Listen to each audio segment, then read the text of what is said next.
गाथा को श्री कृष्ण भगवान बतलाने लगे।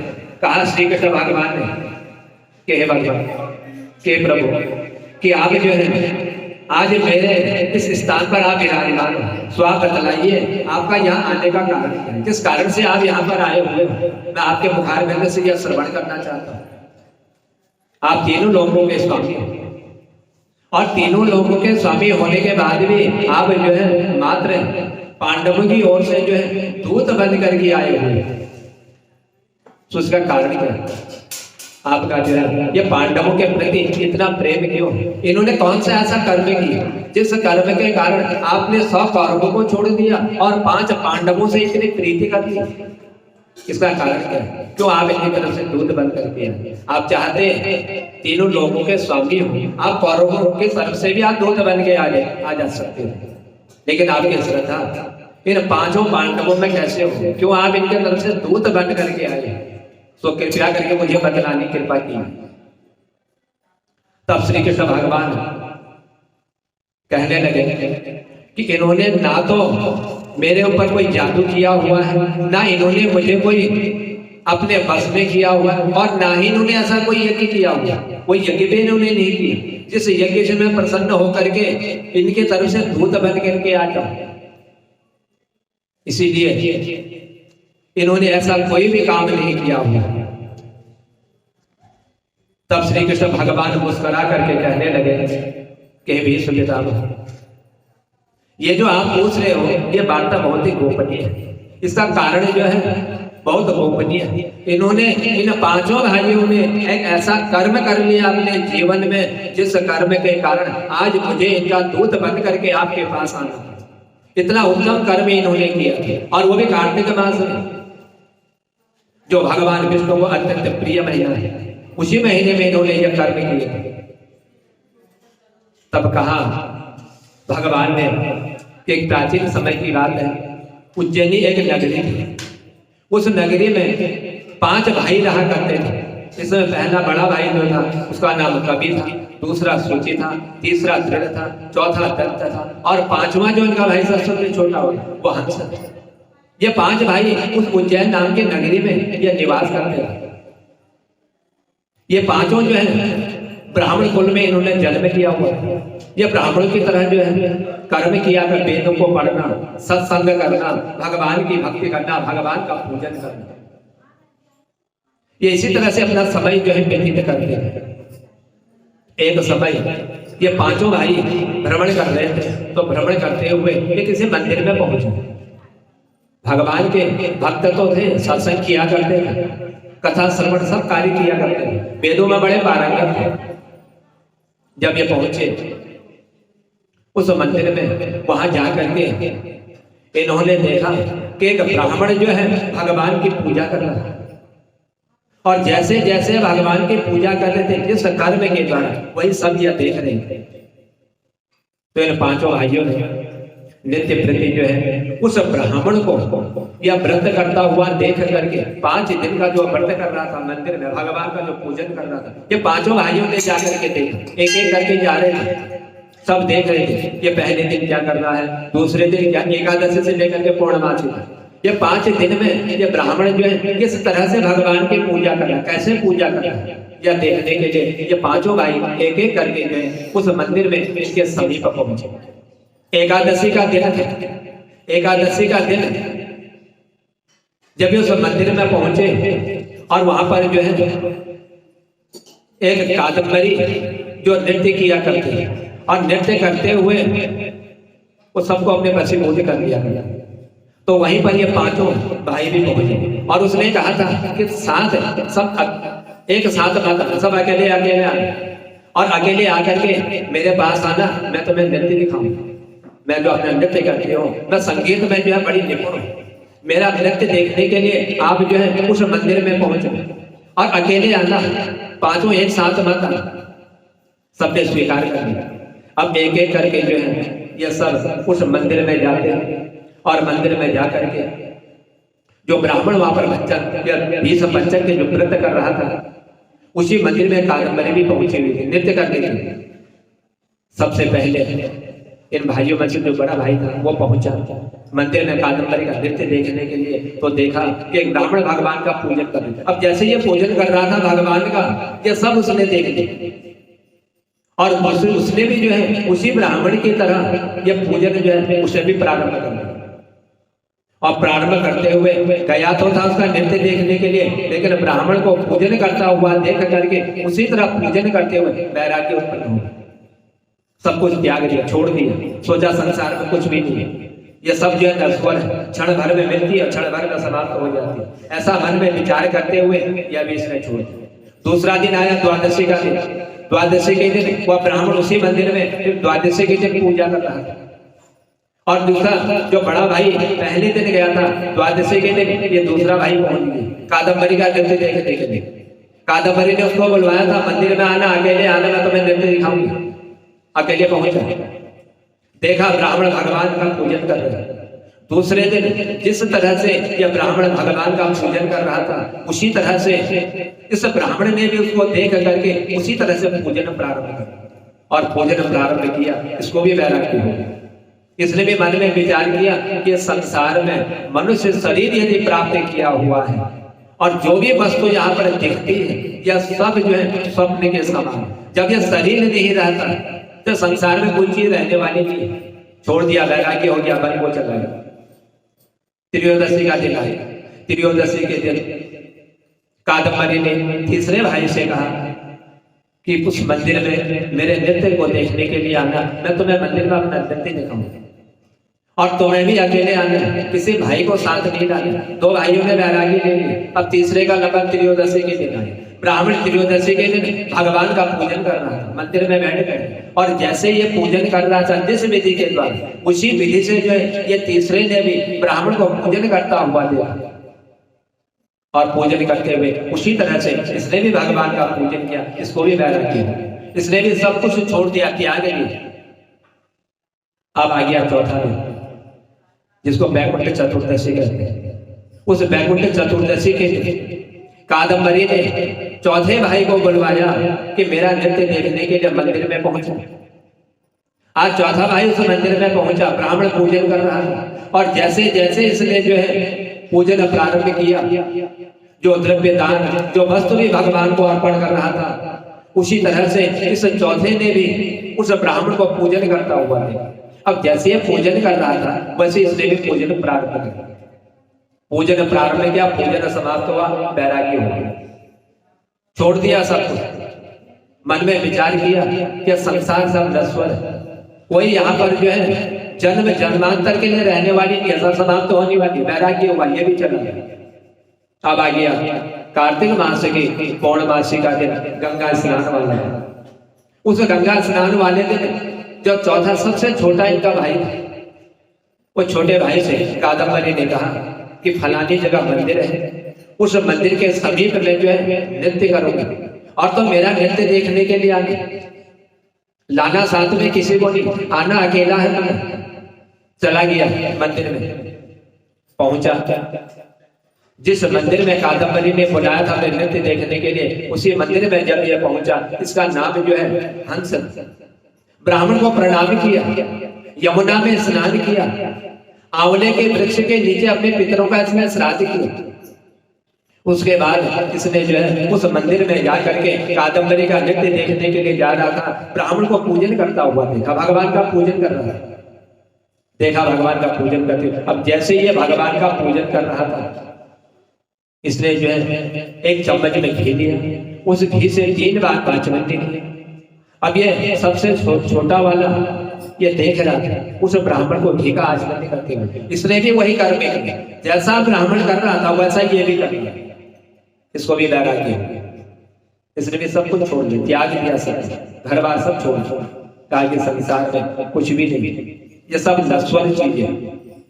तब भगवान ने कहा कि हे भीष्म पितामह, श्री कृष्ण भगवान का भीष्म पितामह से, ये कार्तिक मास में हमारा पूजन, हमारा दान और हमारे निमित्त जो इन लोगों ने, पांचों ने जो कर्म किया हुआ, या 5 भाइयों ने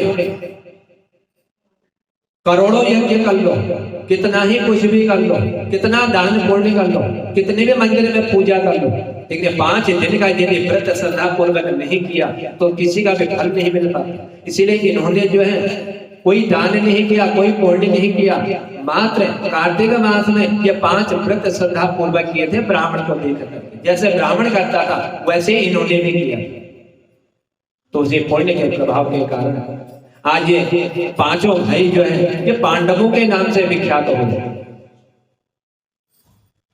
और पांडवों के नाम से जब ये विख्यात हुए और यही जो है 5 भाई, यही मेरा इनके प्रति प्रेम है।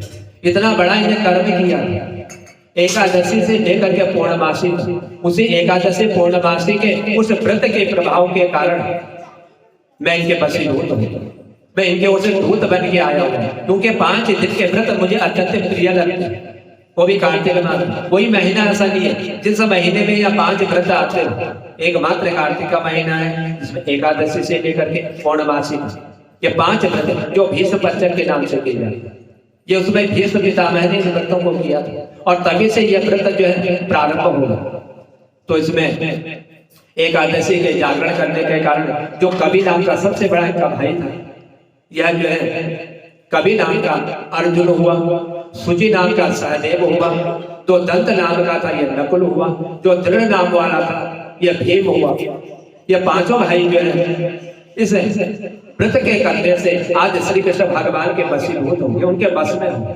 भगवान को इनके इस व्रत के द्वारा जो अपने बस में करेंगे, जिससे भगवान इन्हीं के तरफ से दूत बन करके आज जो है भीष्म पितामह के पास और अर्जुन को समझाने के लिए गए हुए। तब भगवान ने कहा कि हे भीष्म पितामह, यही 5 व्रत इन्होंने किए थे, उसी व्रत के कारण जो है मैं इतना प्रेम करता हूं। और इसीलिए इस कार्तिक मास में ये जो 5 व्रत कर लेता है और 5 व्रत करते हुए जो अपना समय व्यतीत कर लेता है, वह मनुष्य जो है इस लोक में सुख भोग करके मुझे ही वह प्राप्त होता है। जन्म मृत्यु के बंधन से भी उसको जो है मुक्ति प्राप्त हो जाती है। इसलिए भीष्म पंचक जो है इनका बहुत ही पुण्य मनुष्य को जो है प्राप्त होता है। और उधर देवर्षि नारद मुनि ऋषि से कहने लगे कि ऋषि मुनियों, ये कार्तिक मास में जो द्वादशी का दिन आता है, उस द्वादशी के दिन जो है यदि कोई व्यक्ति श्रद्धा के अनुसार किसी मंदिर में ध्वजारोपण कर देता है, ध्वजा लगा देता है, उस ध्वजा जगाने से उसके जो है जन्म जन्मांतर के जो है पाप नष्ट हो जाते हैं। चाहे वह किसी भी वर्ण का, ब्राह्मण, क्षत्रिय, वैश्य, शूद्र, ये चारों वर्ण वाले यदि ध्वजारोपण कर देते हैं, उस ध्वजारोपण से जो है भगवान प्रसन्न होते हैं और वह ध्वजारोपण करने वाला व्यक्ति जो है वैकुंठवासी हो जाता है, वैकुंठ में जाने का वह मार्ग सुलभ कर लेता है। तब राजा प्रथु कहने लगे देवर्षि नारद मुनि के इतना कहने पर एक प्राचीन एक इतिहास में तुम्हें इसका बतलाता हूँ। ध्वजारोपण ये सतयुग का समय था। उस सतयुग में एक सुमति नाम का एक चंद्रवंशी एक राजा, यह जो है अहंकार से रहित भगवान का भक्त और सप्त द्वीपों पर यह राज्य किया करता है। और इसकी पत्नी जिसका नाम जो है सत्यवती था, इसकी रानी अत्यंत जब पतिव्रता से हमेशा अपने पति की सेवा किया करती थी, पति को अपना नारायण मानती थी, भगवान के सामने नृत्य किया करती थी और नृत्य करते हुए कार्तिक मास की द्वादशी के दिन भगवान के मंदिर में जाती और वहीं ध्वजा बांधा करती, जिसका नित्य नियम है। हर साल कार्तिक के महीने में मंदिर में जाकर के ध्वजा लगाना, ये भगवान को अत्यंत प्रेम किया करती है। एक समय की बात है कि जब यह हर साल मंदिर में द्वादशी के दिन ध्वजारोपण करने जा रही थी, तो एक दिन जो है एक विदाम्बक नाम के एक ऋषि थे और उन्होंने ऋषि ने उस स्थान पर पहुंचे जहां पर इसकी पत्नी जो है मंदिर में ध्वजारोपण करने के लिए जाती थी। आज इनके घर में पहुंची, राजा ने उसके रानी ने इन ऋषि का बहुत बड़ा स्वागत किया और स्वागत करते हुए ध्वजारोपण किया। यह देख करके ऋषि ने कहा कि राजा कि भगवान को प्रसन्न करने के तो बहुत मार्ग शास्त्रों में बतलाए हुए, भगवान की पूजा करो, भगवान का सत्संग करो, भगवान के मंत्र का जाप करो, भगवान के निमित्त यज्ञ करो, हवन करो, इतने साधन है भगवान को प्रसन्न करने के, लेकिन आपकी इस ध्वजा पे इतनी आसक्ति क्यों है? जो आप ध्वजा लगा रहे हो, इस ध्वजा में आपकी इतनी प्रीति क्या है? तो मुझे आप बतलाने की कृपा की। साधन बहुत है लेकिन श्रद्धा तुम्हारी इसमें है। राजा कहने लगा, हे मनुष्य, ये एक अद्भुत इतिहास है, शायद आपको मालूम नहीं होगा कि ध्वजा लगाने का मंदिर में कितना पुण्य फल प्राप्त होता है। लेकिन आज मैं तुम्हें वह बतलाना चाहता हूँ। मैं जब पूर्व जन्म मैंने उस जन्म में जन्म लिया हुआ था, उस समय में जो है एक मालिनी नाम वाला ब्राह्मण द्वेषी, बुरे कर्म करने वाला, महापापी और वैश्यागामी शूद्र की योनि में मैंने जन्म लिया हुआ, और इन्हीं पाप कर्मों के कारण मेरे घर वालों ने, भाई बहनों ने और मेरे पिता माता ने मुझे घर से निकाल दिया। जब घर से निकाल दिया, मैं भटकते रहा मंदिरों में, कभी कहीं जंगल में घूमा करता। अब जब मैंने भ्रमण किया, बहुत परेशान हो गया, बड़ा दुखी हो गया, अपने भाग्य को कोसने लगा कि मैंने मनुष्य शरीर पाया, इस मनुष्य शरीर से मैंने ऐसा कौन सा कर्म कर दिया कि आज मेरे परिवार वालों ने मुझे घर से निकाल दिया। अपने भाग्य को कोस रहा था। वन में भ्रमण करते हुए एक दिन अचानक जो है ये एक भगवान विष्णु के मंदिर में पहुंचा। मंदिर में पहुंचा, टूटा हुआ मंदिर था, बहुत पुराना मंदिर था जो भगवान विष्णु का था। उस मंदिर में यह रहने लग गया। दिन में वन में जाता, जीव जंतुओं को इनको मार करके लाता और उसी के द्वारा अपनी भूख मिटाया करता, क्योंकि गांव में से कोई भोजन नहीं देते, घर से ही निकाल दिया, कोई जाता नहीं था इसको तो मंदिर में जाकर के भोजन दे।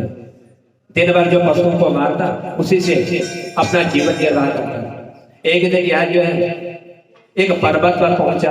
उस पर्वत में एक कोकिलिनी नाम के एक निषाद की कन्या अपने पति के साथ रहा करती थी, लेकिन इसने एक दिन जो है अपने पति को मार दिया और भूख से व्याकुल होकर के जो वहां पर आई मेरे पास और वहीं पर यह रहने लगी। कार्तिक का महीना था, द्वादशी का दिन था, हमारे पास कुछ था नहीं, रहते तो मंदिर में थे हम दोनों लोग, लेकिन हमारे पास कोई ऐसी वस्तु नहीं। महीना कार्तिक का था, हमें मालूम नहीं था कि कार्तिक के महीने की द्वादशी तिथि है। और हमने जो एक कपड़ा लिया, उस कपड़े को हमने फाड़ा और फाड़ करके उस कपड़े से हमने जो है झंडी बनाई और झंडी बना करके अपने अपने हाथ में उसको लिया। सारी रात उस मंदिर की उस झंडी को लेकर के हम परिक्रमा करते रहे। पूरी रात व्यतीत हो गई, हाथ में लिए हुए और नृत्य करते हुए परिक्रमा कर रहे थे। सुबह प्रातः काल का समय हुआ, त्रयोदशी का दिन प्रारंभ हुआ, हम दोनों के प्राण समाप्त हो गए। हम दोनों से मंदिर में हमारी मृत्यु हो गई। यम के दूत पहुंच गए, हमको ले जाने के लिए बांध करके यम के पास ले गए।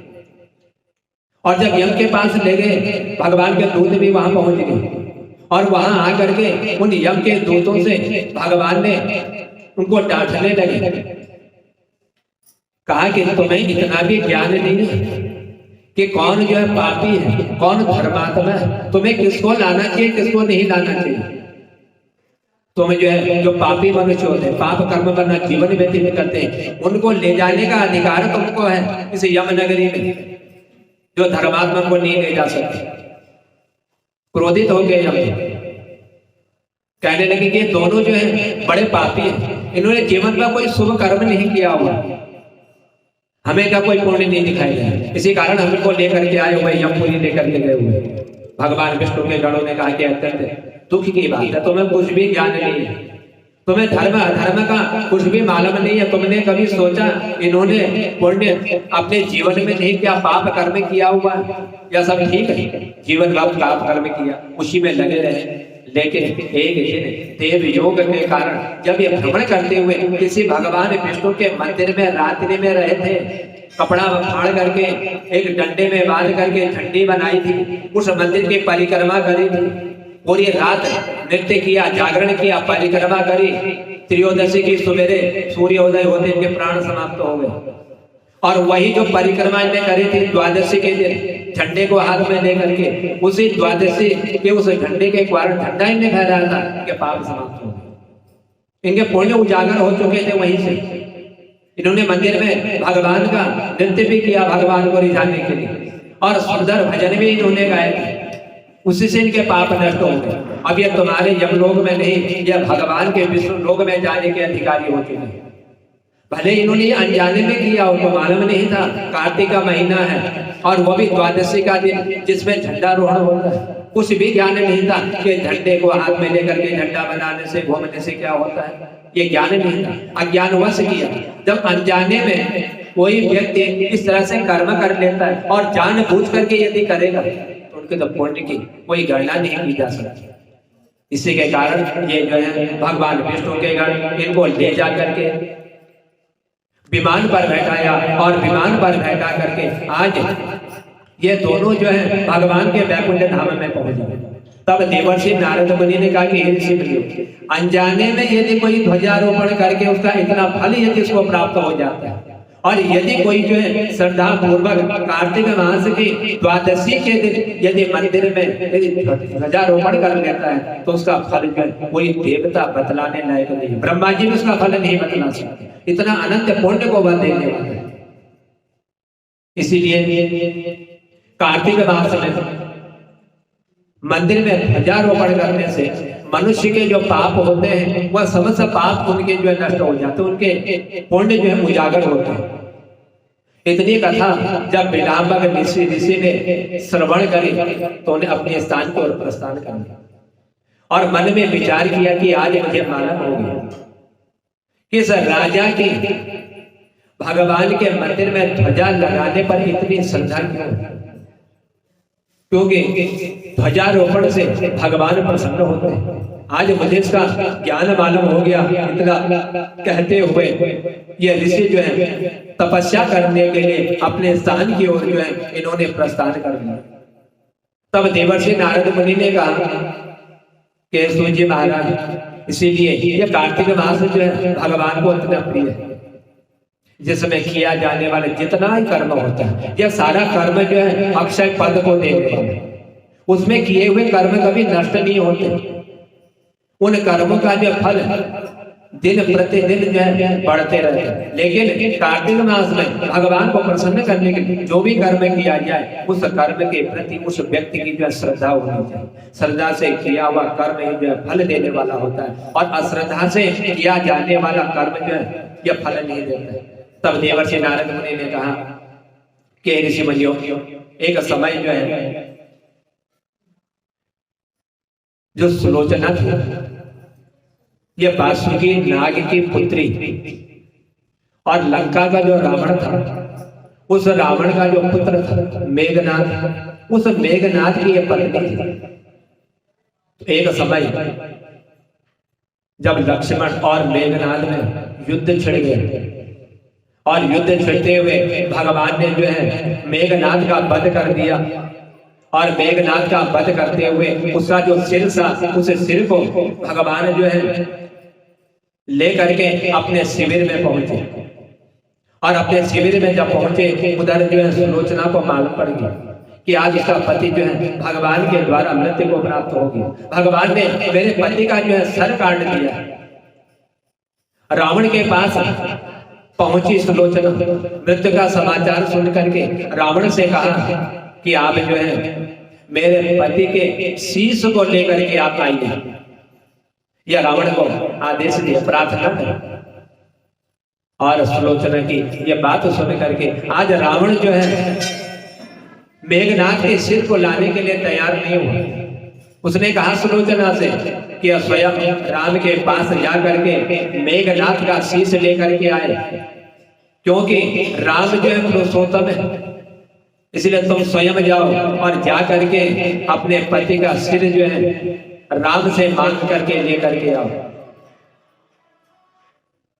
और यदि तुम राम के पास जाओगे तो तुम्हें राम के पास जाने में किसी प्रकार का कोई भय नहीं होगा और भय करना भी मत, क्योंकि पुरुषोत्तम राम है। यदि भय करोगे तो तुम्हें जो है न जाने फिर किस प्रकार तुम उनके पास पहुंच जाओ, भय के द्वारा तुम नहीं जा पाओ।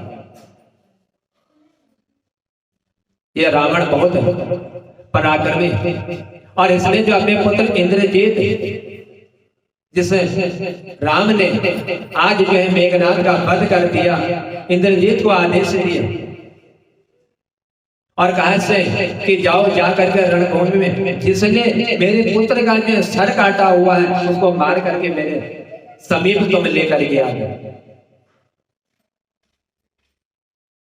तब जब इन्होंने इंद्रजीत को आज्ञा दी कि बंद करने की प्रतिज्ञा लेकर के लक्ष्मण आज जिस रणभूमि पर विराजमान थे और उसी रणभूमि पर जा करके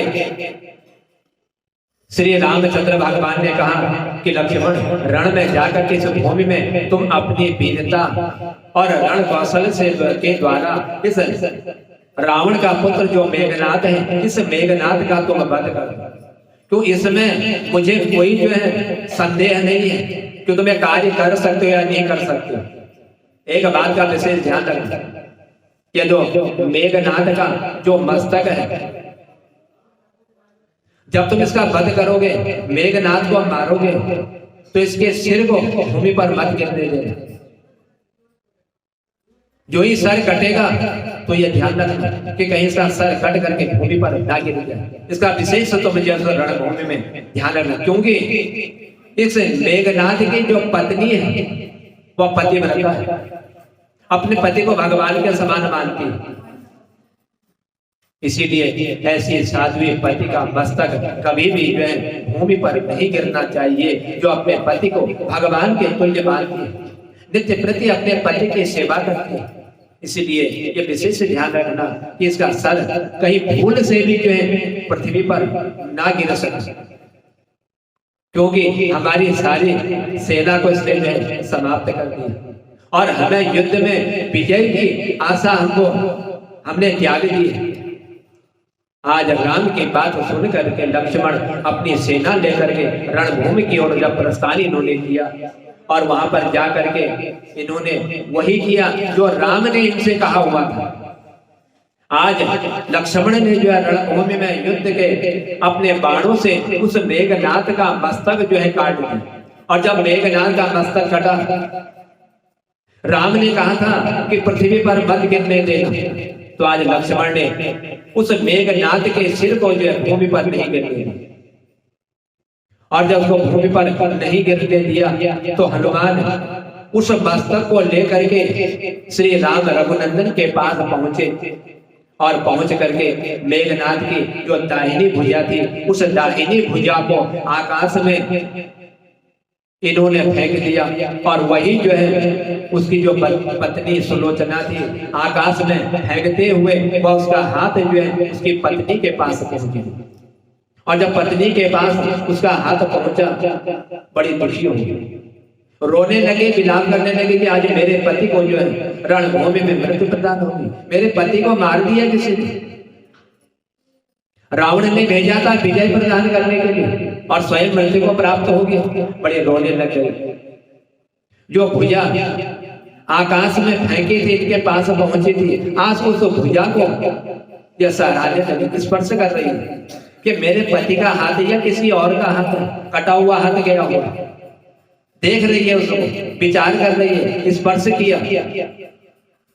उसने सोचा कि शायद यह भुजा जो है किसी अन्य व्यक्ति की हो सकती है, ये मेरे पति की नहीं हो सकती, ये किसी और की भुजा हो, क्योंकि मेरा पति जो है विजयी है, उसको कोई हरा नहीं सकता, ये किसी और का हाथ होगा, मेरे पति का हाथ नहीं है। ऐसी दशा में मुझे जो है पर पुरुष का स्पर्श नहीं करना चाहिए, यदि मैंने कर लिया तो मुझे दोष लगेगा। अब मुझे मालूम नहीं किसका हाथ है, किसी दूसरे पुरुष का हाथ होगा तो मैं पतिव्रता हूँ, अपने पति के जो है नारायण के समान में सेवा करूँ, मुझे इसको स्पर्श नहीं करना। अपने मन में सोच रही निर्णय करने के लिए उसने जो है उस भुजा से कटा हुआ हाथ आज उसके सामने पड़ा हुआ और ये हाथ से कह रही है, मन में विचार कर रही है स्पर्श नहीं करना चाहिए। तो इसने तुरंत ही उस भुजा से कहा कि हे भुजा, यदि तुम मेरे स्वामी की भुजा हो तो मेरे पतिव्रत की शक्ति से युद्ध का सारा वृत्तांत मुझे दिखला दो। और भुजा मैं दासी ने लेखनी बन करके उसको पकड़ा और पकड़ करके लिखना प्रारंभ कर दिया क्योंकि वह हाथ उसके पति का था। आदेश दिया कि युद्ध भूमि में जो कुछ भी हुआ था एक कागज में लिखो और लिख करके मुझे बतलाओ कि यह हाथ किसका है और किसने इस हाथ को काटा। मेरे पति जीवित हैं या मृत्यु को प्राप्त हो चुके हैं, या सब लिख करके तुम मुझे बतलाओ। आज जो है वही भुजा लेखनी बनी, लिखना प्रारंभ किया। आज उसका पति जो है अपनी पत्नी के लिए लिख रहा है। जो ही उसने लिखना प्रारंभ किया कि हे प्राण प्यारी, ये जो भुजा तेरे सामने पड़ी हुई है यह मेरी भुजा है। युद्ध भूमि में श्री राम का भाई जो लक्ष्मण है उसने आज मुझे जो परास्त कर दिया, मुझे मार डाला, मेरी मृत्यु हो चुकी है।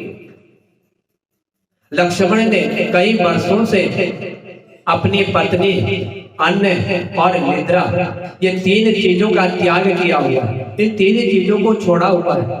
इसलिए इन तीन चीजों को छोड़ने के कारण बड़ा तपस्वी हो चुका है और देवताओं के गुणों से वह संपन्न है।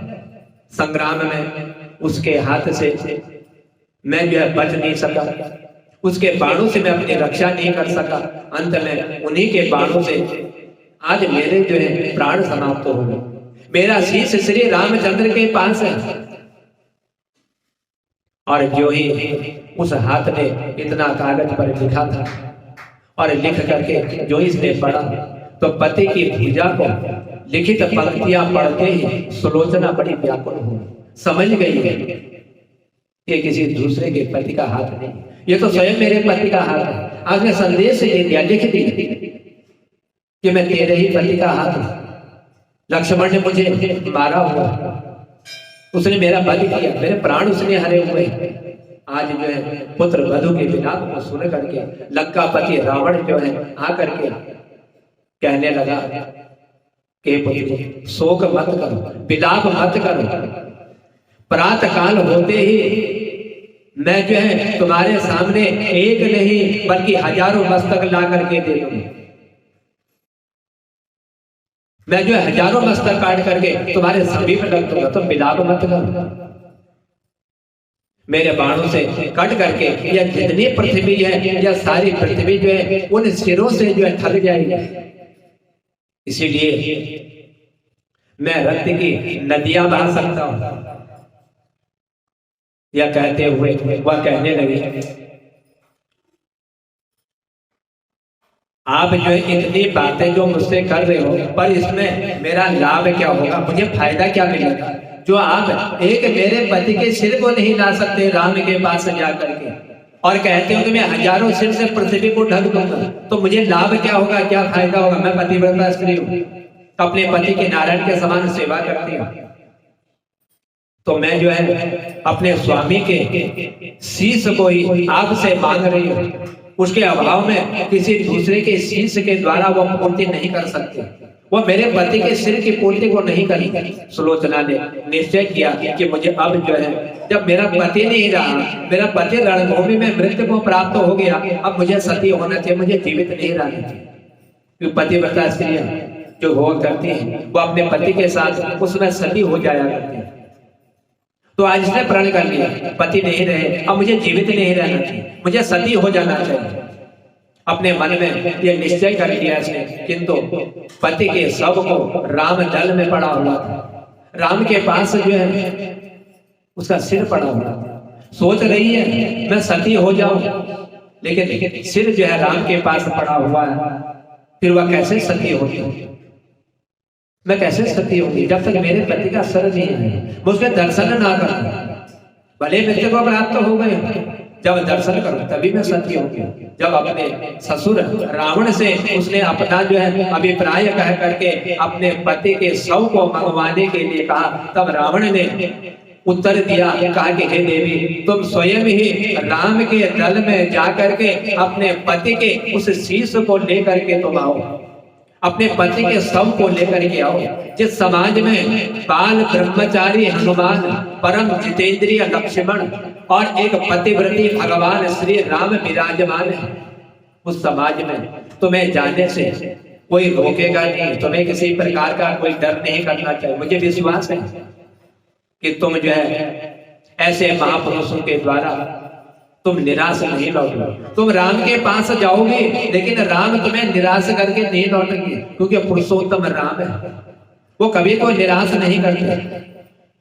इसलिए तुम जाओ और जा करके तुम वहां से निराश होकर के नहीं आओगी। सुलोचना के आने का समाचार जब श्री राम को मालूम हुआ, खड़े हो गए और आज जो है श्री राम स्वयं चल करके सुलोचना के पास पहुंचे। कहा कि हे देवी, तुम्हारे पति जो है विश्व में, इस पूरे विश्व में बड़े पराक्रमित थे और उनके बहुत से सद्गुण उनमें विराजमान थे, बड़े गुणवान थे। किंतु ये तो विधि का विधान है, विधि के विधान को कोई टाल नहीं सकता। जब जिस समय जिसकी मृत्यु लिखी होती है उसकी मृत्यु निश्चित होती है, ये तो भगवान का विधान है। भगवान जो चाहे वो कर सकते हैं, इसको कोई बदल नहीं सकता। आज तुम्हें इस तरह देख करके मेरे मन में पीड़ा हो रही है, मेरे मन में बड़ा दुख हो रहा है, मैं भी जो बड़ी चिंता कर रहा हूं। सुलोचना आज भगवान की स्तुति करने लगी। गई तो थी अपने पति के शव लेने के लिए, जब राम ने ऐसे शब्द कह दिए, आज जो है सुलोचना आप भगवान की स्तुति कर रही है। और भगवान की स्तुति करते हुए श्री राम ने उसको बीच में ही टूटते हुए कहने लगे कि हे देवी, आप लज्जित मत हुई, क्योंकि पतिव्रता जो है इसकी महिमा बड़ी अपार है, इसके महिमा को कोई जो इसका गुणगान नहीं कर सकता। और अब आप जो है उस पतिव्रता की आप स्त्री, उसकी सत्य की तुलना नहीं की सकती। मैं जानता हूं कि तुम परम सत्य, तुम्हारे सत्यत्व से भी यह विश्व जो है कांपने लग जाता है। और अपने स्वयं यहाँ आने का कारण तुम बतलाओ, तुम यहाँ पर आई क्यों, तुम्हारे आने का कारण क्या है? क्योंकि जो सती होते हैं उनको देख करके पृथ्वी जो है भयभीत हो जाती है। ये सब बातें छोड़ो, अपना जो मुख्य तुम्हारे यहाँ आने का कारण है वह कारण मुझे बतला दो कि तुम यहाँ पर आई किस लिए, किस कारण से तुम यहाँ पर आई हुई, यह सब तुम मुझे बतलाओ, मैं तुम्हारी किस प्रकार सहायता कर सकता हूँ। सुलोचना ने आंख से आंसू निकले और आंसू निकल करके आज भगवान श्री राम की ओर देख करके आज सुलोचना बोल रही है और रो भी रही है, क्योंकि सामने पति का शव पड़ा हुआ, अपने पति के शव को देख करके और राम के ऊपर दृष्टि डाल करके रो रही है, विलाप कर रही है। एक पति सामने, पति के सामने मृत्यु पड़ा हुआ है, अब राम से बोले तो क्या बोले, उधर पति पे दृष्टि डाल रही है जो असमाप्त हो गया, जिसकी मृत्यु हो गई। और राम पूछ रहे हैं कि मैं तेरे हर कार्य को पूर्ण करूंगा। सोच रही है मन में, एक तो पति मर गया और दूसरा इधर जो है राम कह रहे कि मैं तेरे कार्य को पूर्ण करूंगा। आज रोना आ गया सुलोचना, रोने लगे, विलाप करने लगे और रोते हुए श्री राम से कहने लगे कि हे राम, आप पुरुषोत्तम हैं, आपको जो है हर व्यक्ति मर्यादा पुरुषोत्तम के नाम से आपको जानता है, आप अपनी मर्यादा का उल्लंघन नहीं करते, इसलिए आपको मर्यादा पुरुषोत्तम राम कहा हुआ है। इसलिए प्रभु, मैं आपके पास एक ही कार्य के लिए आई हूँ, मैं सती होना चाहती हूँ, मैं अपने पति का मस्तक लेने के लिए आपके पास आई हूँ। जब तक मेरे पति का मस्तक, मेरे पति का शव मेरे पास नहीं हो, मैं सती नहीं हो सकती, ये आप भी जानते हो। इसीलिए मैं अपने पति के सिर को, शव को लेने के लिए आपके पास आई हूँ, और जब आप मुझे दे दोगे तो मैं सती हो जाऊंगी, इसलिए मैं आपके पास आई हूँ। आज श्री राम ने शीघ्र सम्मान के कारण मान सम्मान किया और मेघनाद के सिर को मंगवाया और मंगवा करके आज सुलोचना को पकड़ा। जो ही सुलोचना ने अपने पति के छिन्न भिन्न सिर को देखा, आज सुलोचना का हृदय में बड़ा दुखी हुई, कांपने लगी, रोने लगी। राम के स्त्री जब अपने पति के मृत सर को इसने देखा, बड़ी दुखी हो गई, विलाप कर रही है और जोर से रोने लगी और रोते हुए उसके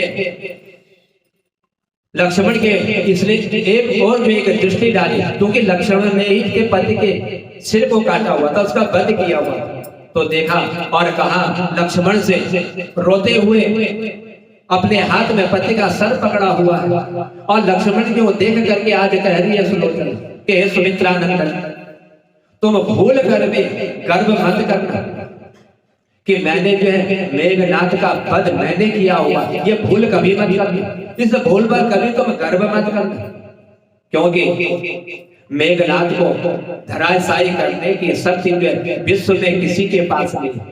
यह तो 2 पतिव्रता नारियों का भाग्य था, ये एक का नहीं था। 2 पतिव्रताएं थी, उन्हीं का ये भाग्य था। तुम गर्व मत करना रणभूमि में मैंने इसको मार दिया।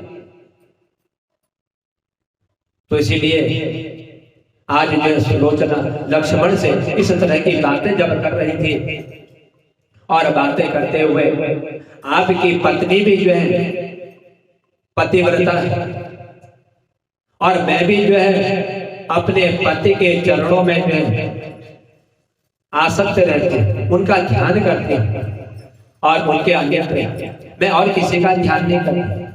पर मेरे पति देव पतिव्रता नारी का अपहरण करने वाले, जिसने एक पत्नी का अपहरण किया था, और पत्नी का अपहरण करने वाले पिता का ये अन्न खाने वाला, जो अन्न खाया करते हैं और उन्हीं के लिए युद्ध में फिर उतरते हैं, इसी से मेरे जीवन में धन है और परलोक। आज वहां से धन छोड़ दिया, सब कुछ त्याग दिया। सभा में वह योद्धा सुलोचना राम शिविर में यह देख करके बड़ी चकित हो गई कि यह वही उन्हीं का पुत्र है जो दूसरे की पत्नी को, वो भी पतिव्रता है सीता भी, उसका हरण करके ले गया अपनी लंका में, और उसी का ये पुत्र मेघनाथ है।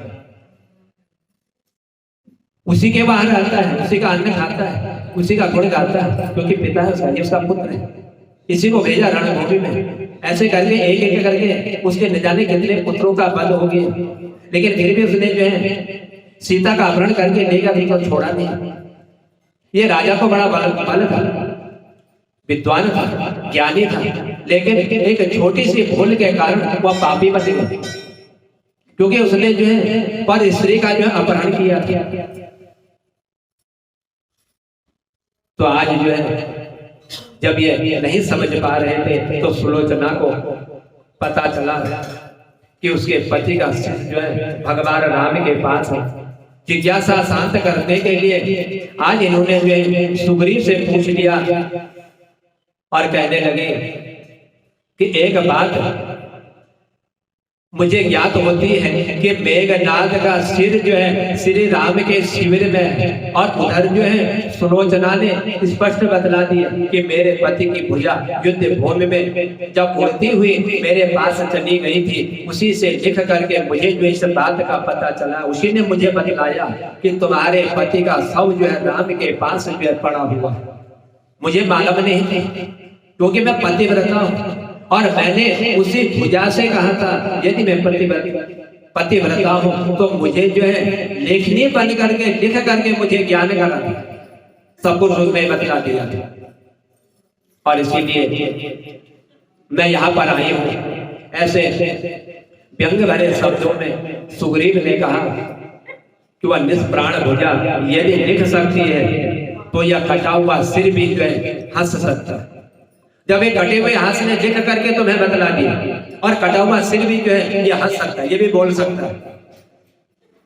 और फिर भी श्री राम आज सुमित्रा से कहने लगे कि व्यर्थ की बातें मत करो, सोहे मित्र, पतिव्रता के महात्मा को तुम नहीं जानते। यदि वह चाहे तो कटा हुआ सिर को भी हंसा सकती है, जिस तरह से कटे हुए हाथ को इस पतिव्रता स्त्री ने जो लेखनी बन करके सब कुछ उसे लिखवा दिया, तो क्या वो पतिव्रता स्त्री अपने पति के सर को जो है हंसा नहीं सकती? इतना बल होता है पतिव्रता स्त्री, वो चाहे तो कुछ भी कर ले, उसका बल, उसका तब जो है इसी पर वह जो है स्थिर रहती, इसी पर वह विश्वास करती है, ये सब कुछ कर सकती है। आज श्री राम के मुख को देख करके सुलोचना उनके भाव को समझ गई, जान लिया सुलोचना ने, समझ गई, इसीलिए इसको पुरुषोत्तम मर्यादा पुरुषोत्तम राम कहते हैं। ज्ञान हो गया सुलोचना को भी। तो उसने कहा यदि मैं मन वचन और कर्म से पति को देवता मानती हूँ, और मेरे पति का यह निर्जीव मस्तक यदि हंस जाए आज यहाँ पर, इतना ही जो है सुलोचना ने बात पूरी अभी नहीं हुई थी कि वह कटा हुआ सिर, इतना ही कहा था, इतने में वो सिर जो है हंसने लगा, कटा हुआ था। आज मेघनाथ का सिर जो है अपनी पत्नी की इतनी बात कहते हुए वह हंसने लगे। कटा हुआ सिर जब हंस रहा था, यह देख करके सब आश्चर्यचकित हो कि प्राण जा चुके, शरीर में कुछ बचा हुआ नहीं, आज इतने दिन हो गए इसके सर को कटे हुए और ये हंस रहा है। सब बड़े आश्चर्यचकित हो गए, क्योंकि पतिव्रता हाथ से लेखनी बना करके सब लिखवा दिया। आज शिविर में पहुंची तो कटे हुए सिर को उसने हंसा दिया, इतनी पतिव्रता हुआ। यह देख करके सभी बड़े आश्चर्यचकित हो गए। सभी ने पतिव्रता स्त्री उस सुलोचना को आज प्रणाम किया और प्रणाम करते हुए सभी जो है उस पतिव्रता स्त्री की महिमा से आज परिचित हो गए। आज समझ गए कि ये कोई साधारण स्त्री नहीं, ये जो है पतिव्रता स्त्री, ये मेघनाथ की पत्नी, कोई साधारण पत्नी नहीं, जिसने लेखनी बन करके सब ज्ञान प्राप्त कर लिया और जिसने अपने पति के कटे हुए सिर को आज जो है इस शिविर में हम सब के सामने हंसा दिया। वो पत्नी कोई साधारण नहीं हो सकती, यह पतिव्रता स्त्री है। आज सबको मालूम हो गया, शिविर में, राम के शिविर में जितने भी थे सबको मालूम हो गया कि पतिव्रता स्त्री चाहे तो सब कुछ कर सकती है। चलते समय सुलोचना ने श्री राम भगवान से एक प्रार्थना करी। जब अपने पति के उस सिर को शव को लेकर के जा रही थी तो जाने से पहले प्रार्थना कर रहे श्री राम से, कह रहे हे प्रभु, हे राम, आज मेरे पति की आप जो है अंत्येष्टि क्रिया कर दीजिए और मैं उनके सहचरणी उनसे मिलने जा रहे हैं। अतः आज जो है आप जो है युद्ध बंद कर दीजिए, आज आप जो है युद्ध नहीं करेंगे और मेरे पति का जो है दाह संस्कार आप कर दीजिए।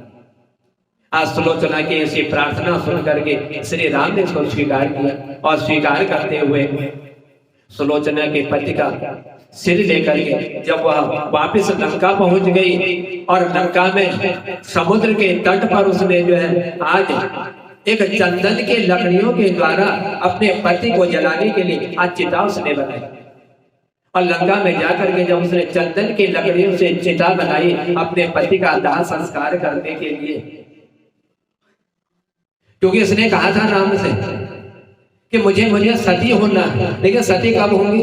जब पति मुझे प्राप्त होगा, तो उससे पहले मैं सती नहीं हो सकती। तो राम ने बात मानी, सर दिया, पहुंची है लंका में नदी के किनारे, इसने चंदन की लकड़ियों से सुंदर आज सैया बनाई अपने पति और तुरंत ये भी जो है आज सैया में बैठी हुई है और बैठ करके इसने गोद में अपने पति का जो सर रखा हुआ, कटे हुए सर को इसकी पत्नी ने आज अपने गोद में रखा हुआ है और गोद में पति के सर को लेकर के आज सुलोचना जो उस चिता पर बैठी हुई है, जो चिता उसने अपने पति को जलाने के लिए बनाई हुई है। अब पति पत्नी दोनों जो है चिता पर विराजमान है, गोद में सर रखा हुआ है। जितने भी वहां पर उस लंका में उस मेघनाथ के चिता में आग जलाने के लिए वहां उसको विदा देने के लिए पहुंचे थे, आज इसकी पत्नी को देख करके सब बड़े आश्चर्यचकित हो गए। पतिव्रता स्त्री, पतिव्रता का इसने जब पालन किया, अपने धर्म का पालन किया, उसी धर्म के कारण इसने जो है अपने पति के हाथ के द्वारा सब कुछ लिख करके जान लिया। राम के शिविर में उसी पतिव्रता स्त्री ने आज जो है अपने पति के कटे हुए सिर को जो है हंसा दिया। तो इतना बल जो है पतिव्रता स्त्री में, आज वही जो है सती होने के लिए अपने पति का सर गोद में रख करके आज चिता जला रही है।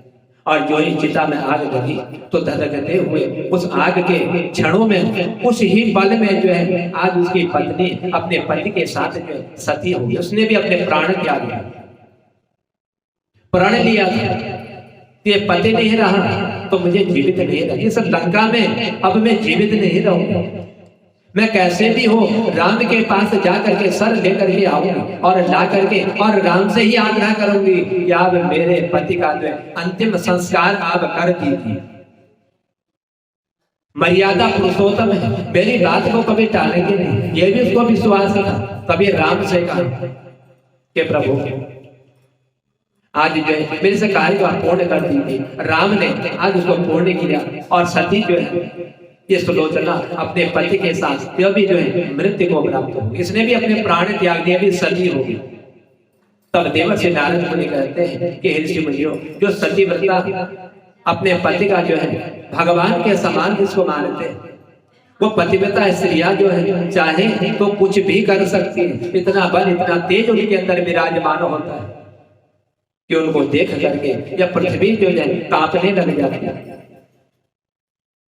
तो इसीलिए जो पतिव्रता स्त्रियां हैं उनका जो परम कर्तव्य होता है वही कर्तव्य इसने जो है निर्वाह किया और निर्वाह करके जो प्रण लिया था, आज प्रण इसने पूर्ण किया और पति के साथ चिता में भस्म होकर के आज स्वर्ग लोक में पहुंच गए। क्योंकि भगवान राम के हाथों वध हुआ था, भगवान के द्वारा जिसका वध होता है उसको कभी जो है नरक नहीं जाना पड़ता, वह स्वयं जो है मोक्षगामी हो जाता है, मोक्ष में जाने वाला हो जाता है। इसलिए आज ये दोनों जो है अपने पति को साथ लेकर के आज भगवान के वैकुंठ धाम में पहुंच गए और वहां पर आज है सुख पूर्वक है निवास कर रहे। तो इतना अभिमान उस रावण को था कि रावण ने दूसरे की पत्नी जो पतिव्रता स्त्री थी राम की सीता, आज उसका अपहरण करके न जाने अपने पुत्रों को किस तरह से एक एक करके आज मृत्यु के घाट में उतार दिया।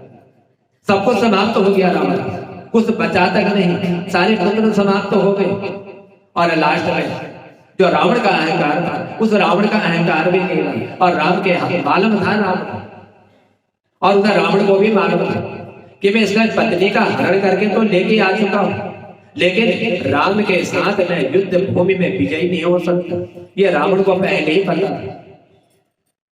सुलोचना जब इस तरह से प्राण त्याग करके चली गई, मंदोदरी रावण की जो पत्नी थी एक बार गुणगान गा रही थी राम के अपने पति के सामने, बड़े पराक्रमी हैं, उनकी पत्नी को लौटा दीजिए, आप उनसे रणभूमि में जो है विजय प्राप्त नहीं कर सकते। इस पर भी रावण को अभिमान हुआ, कहने लगा मंदोदरी से कि मंदोदरी, नाम तूने तो राम का लिया हुआ है, लेकिन राम का नाम लेते हुए भी अपने इस मुंह से तो मेरा गुणगान कर रही है, क्योंकि तू भी पतिव्रता है तो मेरा गुणगान कर रही है। भले तूने राम का नाम लिया हो लेकिन गुणगान तो मेरा कर। आज तेरे मुंह से मैंने जो है अपना गुणगान सुन लिया कि तेरे मन में क्या है, आज ये मुझे मालूम हो गया। रावण सब जानता है कि किसका गुणगान कर रही, नाम राम का और गुणगान किसका होगा, क्योंकि श्री राम का नाम लिया, अपने पति का नाम नहीं लिया। और उधर जो है रावण को यही अभिमान, इसी अभिमान के कारण आज रावण का सब कुछ समाप्त हो गया।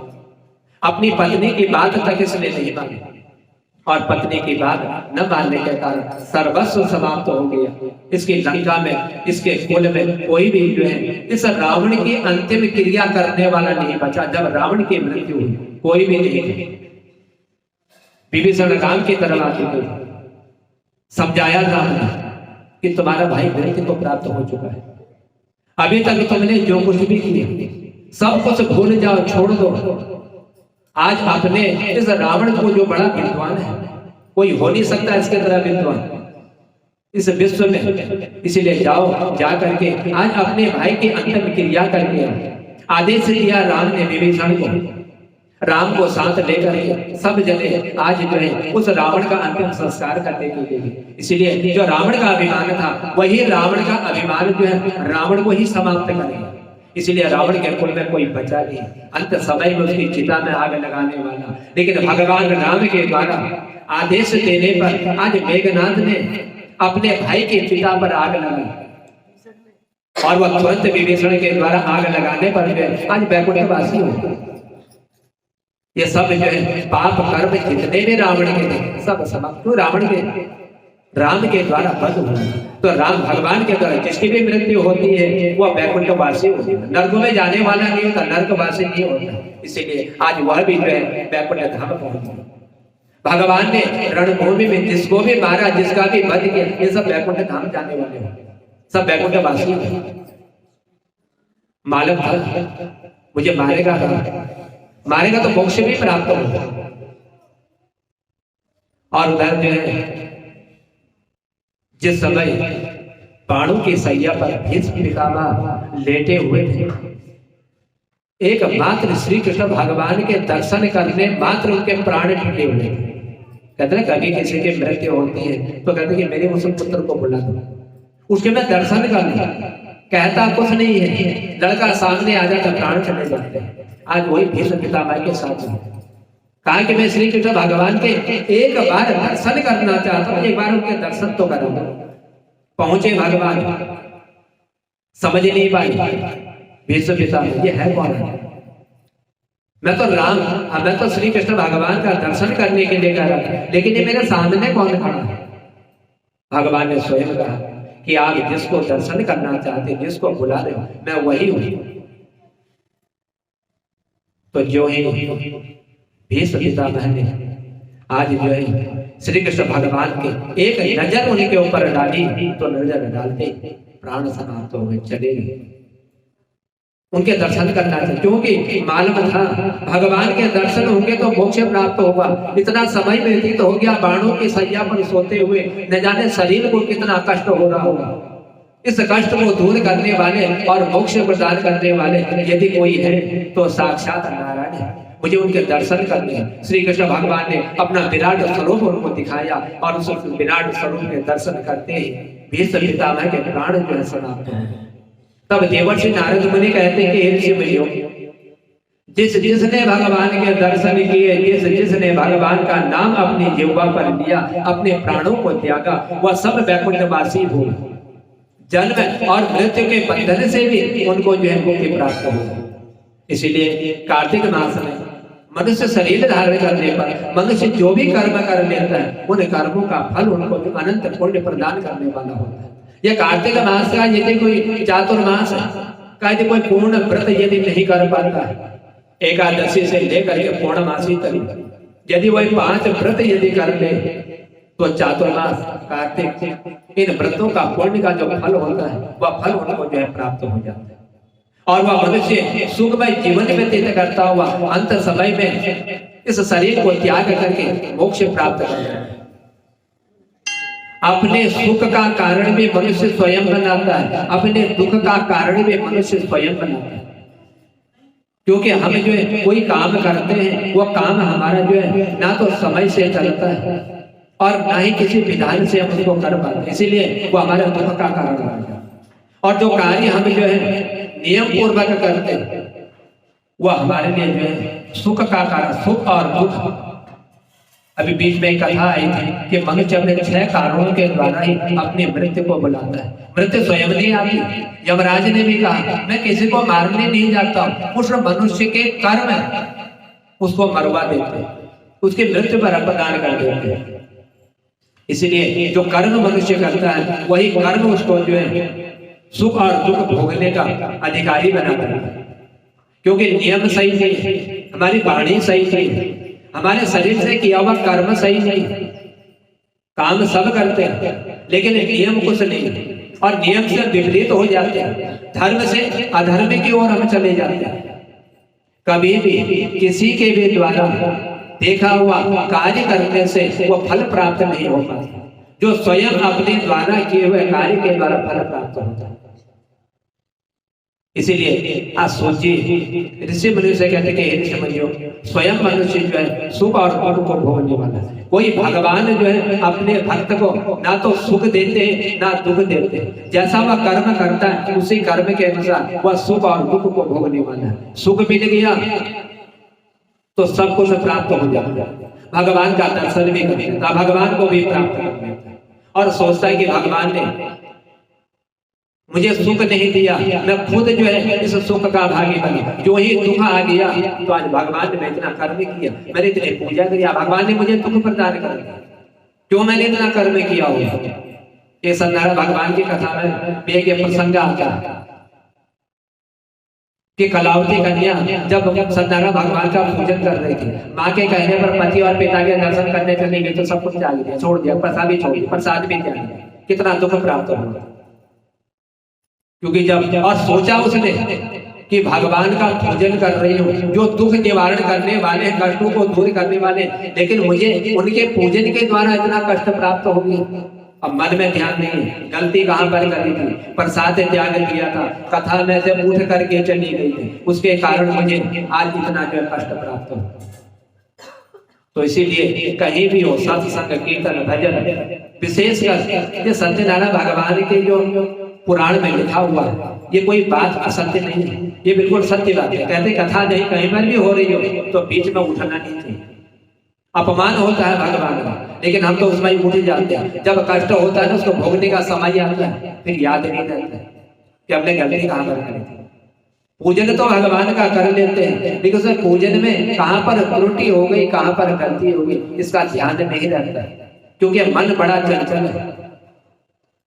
करते पूजा है, ध्यान कहीं चला जाता है, गलती हो जाती है, मालूम नहीं पड़ता। जब उस दुख को भोगने का समय आता है, तब जाकर के मालूम होता है कि इतना समय हो गया, इतनी आयु व्यतीत करती भगवान का पूजन करते हुए, और आज मुझे दुख कैसे प्राप्त हो रहा है। कहीं न कहीं मनुष्य कोई गलती करता है, उसी गलती के कारण वह स्वयं सुख और दुख को भोगने वाला होता है। इसलिए मनुष्य शरीर 84 लाख योनि पार करने के बाद एक योनि आती है मनुष्य, और वो भी यदि कर्म अच्छे तब प्राप्त होगा, कर्म अच्छे नहीं है तो योनि में प्राप्त नहीं होगा।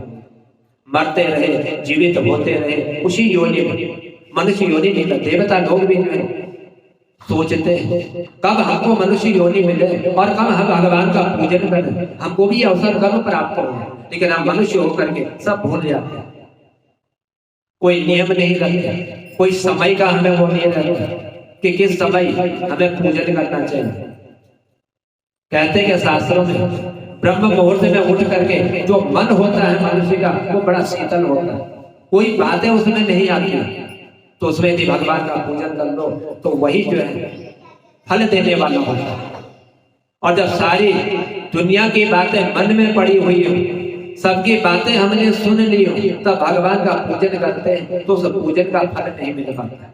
यही दुख और सुख का कारण मनुष्य जो है स्वयं भोगता है, और इन्हीं से अपनी मृत्यु को भी वह प्रदान करता है। बोल भाग्य बिहारी लाल की।